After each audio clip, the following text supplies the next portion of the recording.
In this week's drive, we go racing on a regular racetrack and still crash, get caught up in a powerboat traffic jam, watch a unique sale of unique cars, and catch a former world champion as he gets back on top, for now. All this and more in this week's Drive.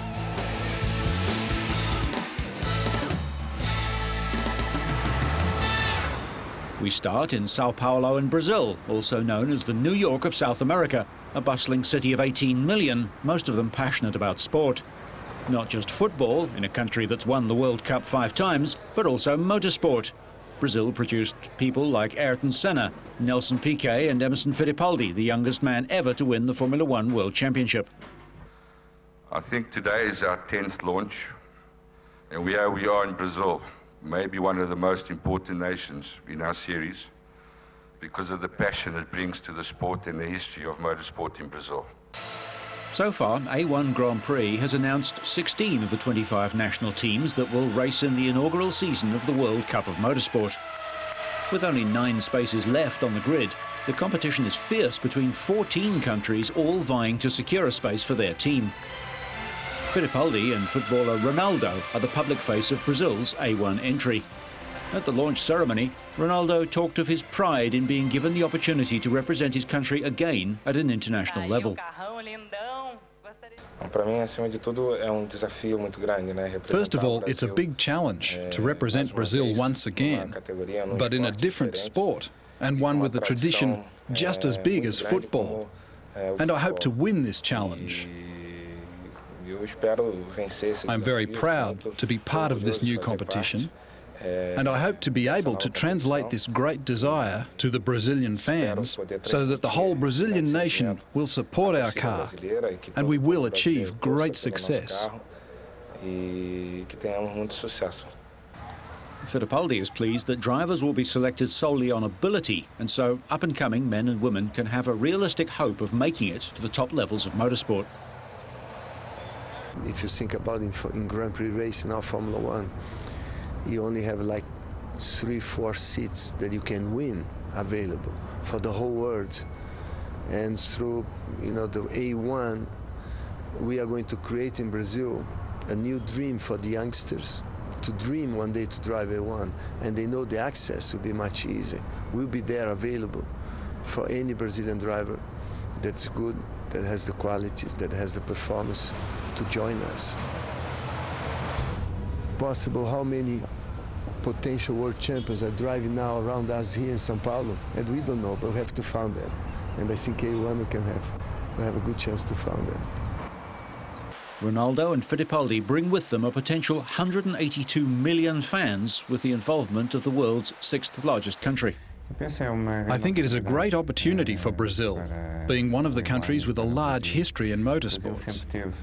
It is also a country that has a fantastic generation of world champions in Formula One, with Emerson, with Ayrton and with Nelson, and I think that A1 will definitely become a very, very patriotic project for Brazilians, and is something they will get deep into their hearts.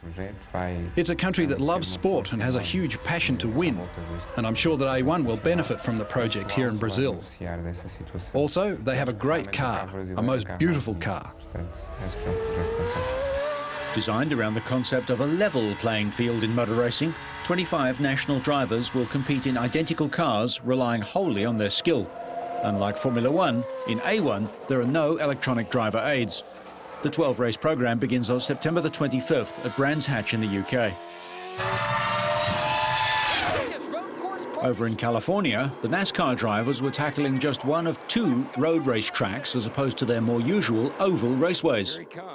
3 laps into the race, Dale Earnhardt made contact with Mike Bliss and cut his right rear tyre. That sent Earnhardt into the wall, although his crew made repairs and he was able to continue. When you cut one down, you're on the rim. Yep, that's exactly what happened. Halfway through the race, on the 55th lap, Casey Kane tangled with Brian Vickers and slammed into the wall, bringing out the 4th caution flag. Then on lap 59, as the cars made their way round a corner much tighter than they're used to, PJ Jones and Kyle Petty got closer than they'd like. After they'd made contact, Brian Simo pulled Carl Edwards into the melee. Yeah, in the 33. Yeah. drove him right into it. Right here, Jimmy's With 42 laps left, Jimmy Johnson made contact with Dale Jarrett as he tried to pass and spun. Johnson finished 36th, and combined with Greg Biffle's 14th place finish, his bad day cost him the series lead that he'd held since the 4th race of the season at Atlanta. Biffle now leads by 22 points heading into the next race at Daytona. In the end, it was Tony Stewart who took his 20th NASCAR victory and his 4th on a road race track. He won despite a failing gearbox that jumped out of gear, so he had to steer one-handed in 3rd and 4th. Stewart started 7th, worked his way up to 2nd and pushed Gordon hard before the leader slowed. From then on, the 2002 champion was easily the fastest car on the track. For the 5th time in 6 years, a car was knocked out of the Champ Car Grand Prix of Cleveland after a crash in the Burke Lakefront Airport course's famed first turn. Ryan Hunter-Reay and rookie Bjorn Wertheim made contact, and Hunter-Reay was out of the race with a broken front suspension. Race officials had said that they would place an orange construction barrel in the opening turn to help stop drivers from diving to the inside at the end of the opening straight. However, the barrel wasn't there. Race director Tony Cotman decided to trust the drivers to behave. A short time later, the 6'1" former Jaguar Formula One driver Justin Wilson cut the turn too tightly and spun into Mario Dominguez. Wilson kept his car running, turned it round and went on to finish 7th. Mario also regained the track, but his day was to get worse. Dominguez got into trouble again on lap 38. After the contact, he limped around and into the pits with a broken wishbone to confirm the damage was too extensive to repair quickly, and his day was over. Then on lap 50, Bjorn Wertheim understeered off the racing line and slammed into the wall, and his day was over too. Paul Tracy avoided trouble to win for the first time since 1993. It was a big difference from a year earlier when Tracy was hit from behind in the treacherous first turn and knocked out of the race just seconds after it began. Starting from pole position, Tracy finished 3.1 seconds ahead of AJ Allmendinger, who was stretchered from the track after a crash in qualifying. He was cleared to race by medical personnel just hours before the start, taking his best finish in 2 years. Tracy earned 31 championship points and leads the series with 128, one more than defending champion Sébastien Bourdais. For the start of the Formula 4-stroke third round, the sea off Douglas and the Isle of Man was calm, while the start itself was anything but. At least 5 boats collided as they all became crushed together in the run to the start. Fortunately, no boat was seriously damaged and all could carry on racing, but the mayhem ensured that there was an unlikely early leader, Claygate, crewed by Mel Streak and Martin Marsh. Their surprise didn't last into turn 1. Like several navigators, Marsh had trouble seeing the first buoy and made several drastic direction changes. Claygate were third into the turn when disaster struck. They hit the wakes of the boats in front and the boat shot out of control. The crew were flung out of the boat and narrowly avoided being hit by the rest of the fleet. Many boats were forced to stop, while those in front or who had taken a wider line gained places. Within a couple of laps, Fat Boy Racing was in the lead, having overtaken Build Base and maintained their lead despite a challenge from Ray Marine, who'd worked their way up from last place. Despite having a speed advantage, Ray Marine driver Shelley Jory couldn't catch Rob Lister in Fat Boy Racing, who held on to claim his first victory in his 3-year career in the series.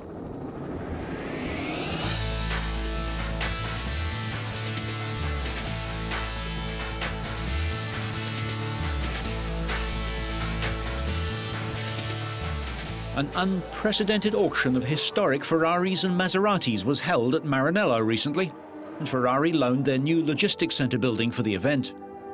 Included were some of the most celebrated Ferraris, including the F2004 driven by Michael Schumacher in the first 5 Grand Prix races of 2004, all of which he won. Also up for sale by Sotheby's were 40 rare road and competition cars from the 1930s to the present day, as well as road and racing memorabilia. Though Ferrari's F1 cars have appeared at auctions before, Bonham sold Schumacher's 2000-year car in Monaco last year for £1 million to a European collector, this is the first time Ferrari has offered a car from the past season. We have the Ferrari Formula One 2004, which is a splendid car, a car selling now in 2005, only 1 year afterwards. That's unique. But the car behind me here, the 412S, as you can see, that's a beautiful car coming from across the Atlantic, being sold here in Italy. And there's another spectrum of nice range cars. There's a car over there, a Maserati, which maybe in value is not the most expensive car, but it used to belong to the Shah of Iran, so history-wise, amazing too. It's a wide range of cars. Ferrari built this unique 412S hot rod for American racing, one of the first Ferraris with disc brakes, using an engine from the single-seater Indianapolis Special. It was the most powerful Ferrari of its time and was raced twice by Phil Hill in 1958. The next year, Richie Ginther won a race at 181 miles an hour. The Shah of Persia was a great Maserati enthusiast and was instrumental in the creation of the 5000 GT, of which just 34 were built over 7 years. He wanted a very special Gran Turismo, powered by the 5-litre race engine of the obsolete 450S Sports Racer, a car that would be in keeping with his high status. This car became known as the 5000 GT Shah of Persia. The low value of the sale is in the region of, and I haven't calculated it now completely, but it's in the region of €40 million, 40 million euros, $50 million, a bit more even. And we are thinking that, we're going to be selling quite a good amount of that, so it's going to be a spectacular sale. Under the body very similar to the racing cars, the 250 GT Coupe of 1956 was Ferrari's first true road car, and further road cars, derived from the long wheelbase 250 GT chassis, followed. When Ferrari first launched the short wheelbase 250 GT, it was available with alloy and steel bodies, the latter referred to as Lusso, being intended as a road car. Attendees at the sale also saw the Ferrari Research Centre at Maranello, usually off limits. Auctions are held all over the world, but we have never had one here in Maranello, the home of Ferrari. It is an interesting experience and an emotional experience to see these historically important cars that will pass from one collector to another, but will remain part of the heritage of our firm. Valued at €1 million, this unique Enzo Ferrari, number 400, was auctioned to raise funds for victims of the Asian tsunami, as suggested by Pope John Paul shortly before he died, and carries an engraved plate that reads, "This Enzo, the only one in the history of Ferrari, is a sign of solidarity for those that suffer, inspired by a great Pope, John Paul II." Driven by Phil Hill and Olivier Gendebien, this is the last front-engined car to win overall at Le Mans, impeccably documented, incomparable and absolutely unique. It is not one of the usual classic car auction houses such as Bonhams or Christie's that was chosen to conduct the sale. Sotheby's, who closed down its car department in 1999, landed the job thanks to the friendship between Ferrari MD Jean Todt and the auction house's American CEO, William Ruprecht.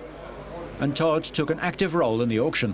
And he said, "What about an auction in Maranello?" I said, "Fantastic." So he said, "I will give you lots of automobilia." I said, "That's not enough." And he said, "Okay, I will give you some cars." So this car, the Enzo. And I said, "This is not enough. I will have to add some private cars." He says, "Okay, but all the cars will have to be certified by our team." Aside from the Enzo and Schumacher's car, most of the cars and memorabilia belong to private collectors, mostly in Europe, North America and the UK. 80 lots of memorabilia included a steering wheel, complete with gearshift paddles, front wings, engine covers, entire engines and gearboxes, even early Le Mans trophies, and crash helmets used by drivers such as Eddie Irvine and Gilles Villeneuve. Almost everything. Very interesting is the 250 GT, and I mean, it's tremendous. The Formula One car, the 2004, is the best you can buy. And how does he feel about this auction? Because it's a bit different from the usual ones. Absolutely, absolutely different, and I find it's fantastic because you never have the chance to see this logistic center here inside. So it's fantastic. Not surprisingly, Jean Todt was on hand at Ferrari's first ever in-house auction. The Hill Gendebien Le Mans winner is the only 4-litre Testarossa ever built. 5,200,000. Any advance at 5,200,000? If it is at 6,200,000, If we're all done, 6.200.000 euro, se non ci sono più di offerte, a 6.200.000, 6.200.000 euros, venduto. Il lotto 120 euros. The most expensive car of the auction, the 1958 412S, raced by Hill and Ginther, and with an estimated value of as much as €10 million, failed to sell as the owner didn't accept an offer of €7.1 million. 7.100.000, se non ci sono più di offerte, at 7.100.000, are we all done? 740.000, 740.000 with me. 60 with me, 760,000 still, 760. The car that Michael Schumacher drove to victory in 5 Grand Prix last year fetched €2.4 million. But to protect its secrets, the car will have to remain at Ferrari until January next year. Until then, the anonymous buyer will be able to drive it at Ferrari's private track. The F2004, the 50th Ferrari Formula One, crushed the competition with 16 Grand Prix wins and 14 fastest laps.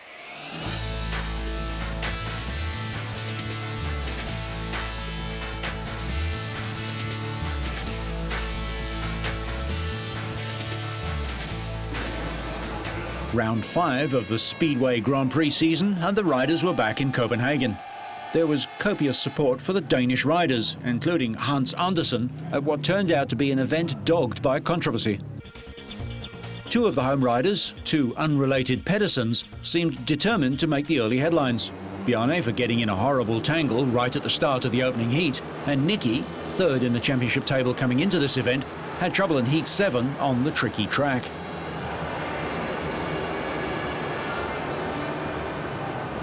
Worryingly, Bjarne's miss-up seems to have set the tone for the night. Polish rider Tomasz Krasnowski was another victim of the temperamental tape in Heat 10. At one stage, Heat 14 looked as though it might be the final race of the night. A huge delay built up as first Greg Hancock, then Lee Richardson, following the restart, found themselves fouled up at the start line.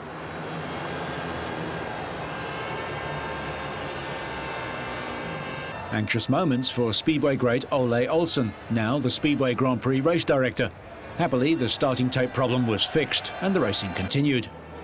That permitted safe passage for most of the big names as world champion Jason Crump drew lane 3 for the second semi-final.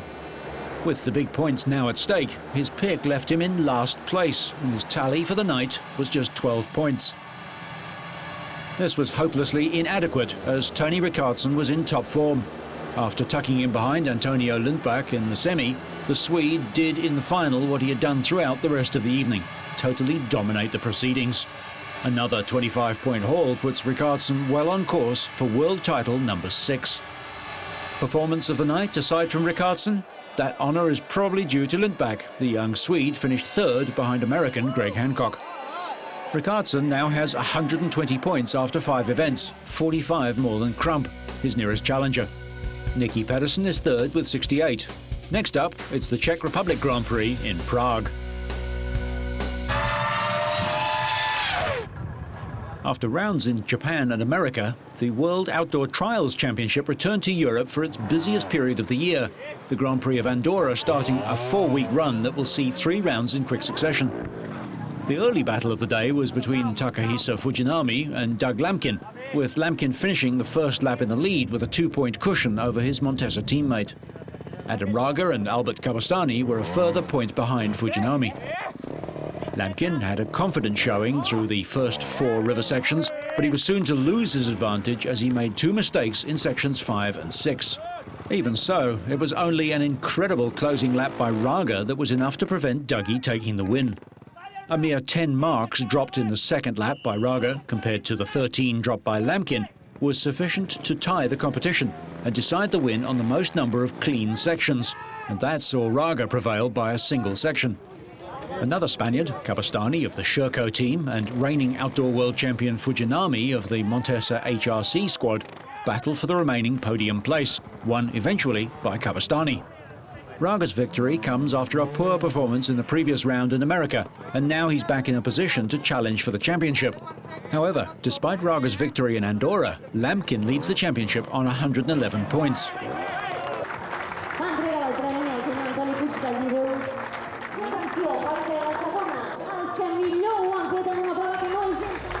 In a highly unlikely scenario, Raga, Kabastani and Fujinami are all tied in second place in the standings, 2 marks adrift of Lamkin on 109 points apiece.